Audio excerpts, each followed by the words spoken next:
What's going on, guys, and welcome back to another episode of Club and Country. This is episode number 59, and we start today's episode off with the second leg against Barcelona here in the Super Cup España, or I'll call it the Spanish Community Shield, just so I don't pronounce the name wrong. But yeah, of course, in the first leg, we were 3-0 up against Barcelona, El Sardinero. Everyone was happy, everyone was enjoying things. It seemed as though we were on course for a very comfortable stroll to the trophy celebrations. I guess really it was just so easy for us. Everything was going really well. Barcelona weren't even in the game in the first half. Then 5 minutes after the restart, we win a penalty and score it, 3-0 up. And then we just capitulated and conceded 3 goals in the space of 40 in-game minutes, which, okay, against a team like Barcelona, and with our team you see in the lineup here, doesn't seem that far-fetched, and it isn't. But quite frankly, when you have a lead of 3 goals, you should not be throwing it away in 40 in-game minutes. But regardless, that's what happened, that's the reality, and it did mean coming into this game at the Nou Camp, we would have to score because Barcelona had 3 away goals. So needing to score at the Nou Camp, we went close early on. Albentosa's header well saved by Bravo, but then Barcelona almost scored in the first half as well. Messi's strike going just wide and behind. So still goalless, but in the 23rd minute, Keiko's on the ball for us down his right-hand side. A really good chance. He cuts back past Jordi Alba, swings in across. Oliver Torres has a free header, loops it over Bravo. Lovely header by our little man into the back of the net, but it's disallowed for offside, and correctly so. Him and Tunkara were both a mile offside. We can't have any complaints about that one. So no goal there for Torres, unfortunately, but a good signalling turn early on, exactly what we needed. And in the 32nd minute here, Pedro Obiang's on the ball for us and gives it to Portu. Portu, one of our new holding midfielders, is on the ball and goes down his left-hand side. Double step over around Alex Song, then rises the slide challenge, keeps on going, chips it inside towards Tunkara, and he is denied by Bravo. So nice build-up there. And, you know, coming into this game, we could have been demoralised by the fact we did concede those 3 goals at El Sardinero, but instead we were confident, we were optimistic, we were really giving it a good go. And as you can see in the 39th minute, we go through again here, and Christian Portu is denied by a very good save by Bravo. So still goalless in the game, but we were the better side in the first half, exactly what you want to see. And Albentosa does go close with this header. Oh, it's not really close, but does have an attempt anyway, which goes just over the bar, and he was looking quite threatening in this game, and that's why in the 45th minute I was not surprised to see him give us the opening lead in this game to make it Barcelona 0, Racing Santander 1 on the stroke of half time. We were looking dangerous when crossing the ball into the box.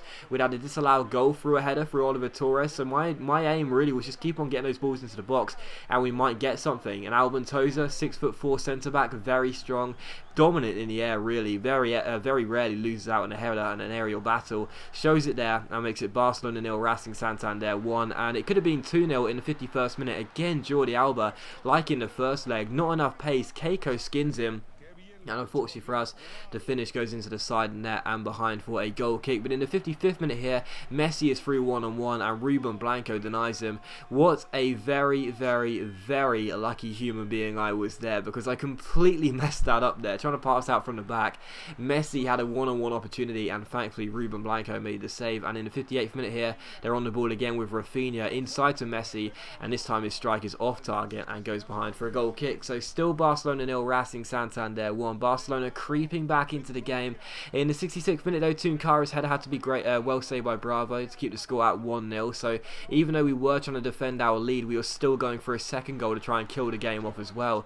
And in the 72nd minute here is another good save is made by Ruben Blanco. We went on the counter, threw it out wide towards Paco Candea really quickly. The left winger takes it around his man with the fake shot, plays it inside towards Oliver Torres. A lovely touch around Douglas, goes down the left hand side, then rises the slide challenge, jumps over it, eventually manages to get past the final man with a Berber spin, cuts inside, shoots and smashes it in at the near post, and Oliver Torres makes it Barcelona 0, Racing Santander 2. So we had a goal disallowed in the first half, but correctly so, but no one's going to take this goal away from him. A fantastic finish by Oliver Torres after a lovely Berber spin inside. A couple of nice shows of agility there from Torres, and he does make it Barcelona 0, Racing Santander 2. So 5-3 on aggregate, and of course that would mean that Barcelona would have to score score twice in order to win it on away goals. Otherwise, we would lift the trophy. But in the 77th minute here, they almost did get themselves one goal. Andres Iniesta turning a couple of players and then shooting, hitting the post though, and Jordi Alba's shot went into the side netting. So Barcelona not out of tie just yet. You know, they came down from 3 goals in the first leg, so there's no reason why they couldn't come down from 2 legs in this game to get themselves back in the tie. But in the 81st minute, we could have wrapped it up. Delgado down the left-hand side, back heels it towards Paco Candea off the bench. A great chance here. Fake shots around Iniesta, cuts inside, but unfortunately for us, he can't get a shot on target, and he goes behind for a goal kick. So the good chance there for his first goal for the club. Unfortunately, though, it did go wide. And 3 minutes before the end, it's a good chance for Barcelona to grab themselves a late goal here. Try and get themselves a late surge. Suarez into Iniesta, back towards his man. He crosses the ball in. Blanco punches the ball away, only as far as Douglas, and Douglas's strike is well saved by our goalkeeper, and Paco Candea gets the ball away. But it was how the game would finish. Barcelona 0, Racing Santander 2. So we win at the Nou Camp again. We've won the Nou Camp already a couple of times, and here's one as well. Barcelona 0, Racing Santander 2. Alban Toza and Oliver Torres with the goals, and absolutely delighted about it as well, because it does mean that we win Super Cup España, or however you pronounce it, and that does mean that we have added another collection, another trophy to our collection. So we've won this trophy, we've won the Segunda Division, and we won the Copa del Rey as well. 3 trophies now with Racing Santander, and I'm absolutely delighted about it as well, because, you know, this was probably one of the best chances to win the trophy, considering the fact that, you know, we were 3-0 up in the first leg and we almost threw it away completely after conceding those 3 stupid goals in 40 in-game minutes. Instead, we do turn it around the second leg. We had to score at least once. Instead, we scored twice, and I'm absolutely delighted that we can add another trophy to our collection. So, following that, we saw that Orfila has accepted his contract, his new contract extension, and also Schwartz to decline his. That doesn't bother me though, because as he's under the age of 23, it means he can't leave in January on a free transfer. Orfila could have done, as he's 29, so it's just good to know we got him tied down, and it means that if any club wants to take him, they'll have to pay us a fee. So very pleased about that, and again, not fussed about Schwartz. We can sort that out at the end of the season, so there's no need to worry about it just yet. And also we take on Espanyol for the second and final game of today's episode here at El Sardinero, for the first league game here in La Liga, as Espanyol take us on at home.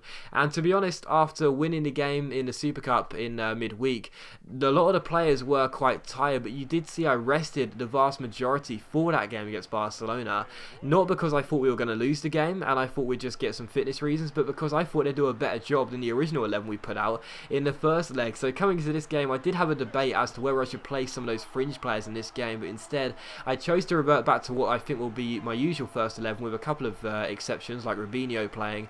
And in the end, well, just 14 minutes in, we couldn't have got off to a better start, could we? Jose Perez gets his second goal in 2 games. Lovely 1-2 with Rubinho, and Perez goes forward, slides in, and makes it 1-0 to Racing Santander. So perfect start, and I have to say, I'm already liking the look of this guy. He looks very, very good indeed.